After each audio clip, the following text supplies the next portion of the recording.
Bonjour à toutes et bienvenue dans cette nouvelle vidéo où je vais vous montrer comment faire un point invisible à la main. Donc là, ce que j'ai fait, c'est que j'ai plié mon tissu pour simuler en gros deux coutures qu'on aura envie de coudre entre elles. Les deux coutures devront être couchées du même côté afin que ce soit beaucoup plus solide. Donc vous ne pouvez pas faire ce genre de point si vous avez les deux coutures qui sont ouvertes de chaque côté. Donc comme sur la vidéo, les valeurs de couture, ce qui est à l'intérieur du tissu, doivent être couchées du même côté, donc soit à droite, soit à gauche. Donc je vais venir cacher mon nœud à l'intérieur de mon tissu, la partie donc qui est couchée, qui vient sur la deuxième épaisseur de mon tissu, et je vais tout simplement venir ressortir mon aiguille à peu près 7 mm plus loin, puis exactement au même niveau, je vais pouvoir re-rentrer mon aiguille cette fois-ci sur l'autre épaisseur de tissu et venir la ressortir 7 mm plus loin.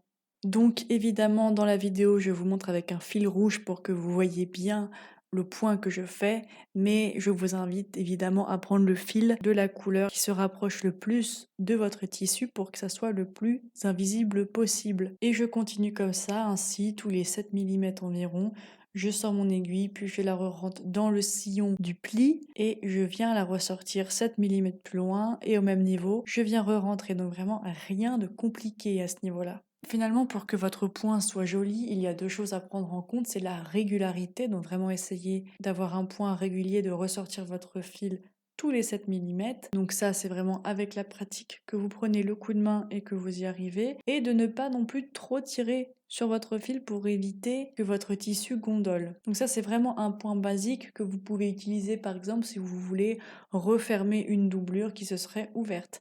Mais ce n'est pas un point assez solide à mon sens. Je vais vous montrer un deuxième point qui pour moi est plus solide. Voilà, donc là regardez bien, moi je vous invite à faire ce point-là qui est aussi invisible mais qui est beaucoup plus solide selon moi. Donc vous avancez tous les 7 mm, mais au lieu de ressortir sur la même ligne, vous allez venir capturer la deuxième épaisseur avant de ressortir. Donc quand je ressors, je viens capturer ma couture du dessus, vraiment à 1 mm du bord. Le but c'est de pas trop ressortir sinon votre point va se voir, donc vous sortez juste à 1 mm et vous re-rentrez votre fil évidemment sur l'épaisseur de droite. Mais là on est vraiment dans des millimètres, hein. C'est vraiment des millimètres de décalage, mais ce qui fait toute la différence c'est le tissu que vous allez capturer et votre régularité. Je vais zoomer parce qu'au final les gestes valent mieux que les mots afin que vous voyez exactement ce que je fais et suffira de faire exactement la même chose que moi, c'est vraiment pas très compliqué.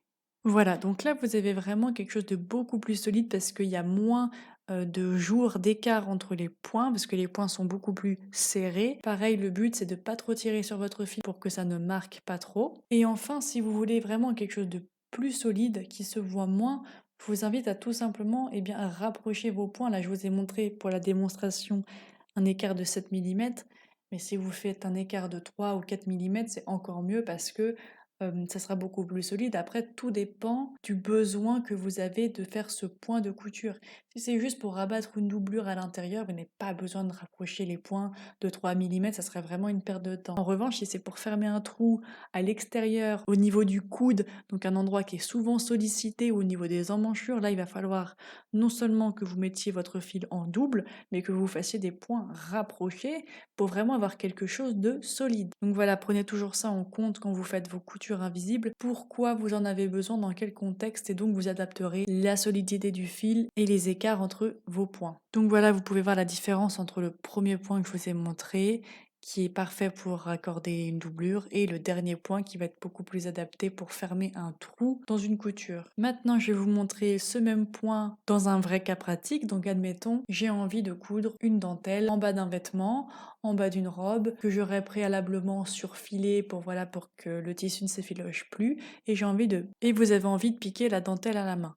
Vous avez plein de raisons de vouloir piquer à la main. Peut-être que vous n'avez pas de machine à coudre là où vous êtes. Peut-être que vous aimez coudre à la main parce que c'est vraiment très reposant de coudre à la main. Il y a vraiment un côté méditatif. Peut-être parce qu'il y a vraiment juste un petit écart et c'est des fois plus facile de le faire à la main que de le faire à la machine. Donc vous faites exactement la même chose cette fois-ci. Le mieux c'est de réussir à vraiment glisser votre nœud entre les deux épaisseurs de tissu comme ça ne se voit pas. Et je viens ressortir mon fil tous les 7 mm en capturant vraiment 1 millimètre de dentelle seulement, un tout petit peu de dentelle. En plus là c'est facile avec les motifs de la dentelle, j'arrive à me repérer pour avoir quelque chose de régulier.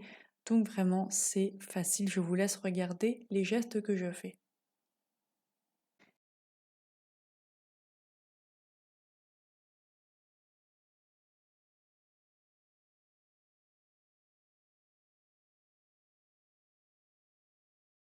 Et voilà, c'est terminé pour le point main invisible. J'espère que ça vous a plu. Vraiment rien de difficile. Je vous ferai d'autres vidéos pour vous montrer d'autres points main. Vous venez de me découvrir par le biais de cette vidéo. Sachez que je donne des cours de couture en ligne. Voilà, c'est mon métier. À la base, j'ai travaillé pour Chanel pendant à peu près 6 années et j'ai décidé de vous apprendre à coudre de la linge. Je vous invite à aller sur le site. Le lien est en description. Et là, vous avez accès à toutes les formations proposées.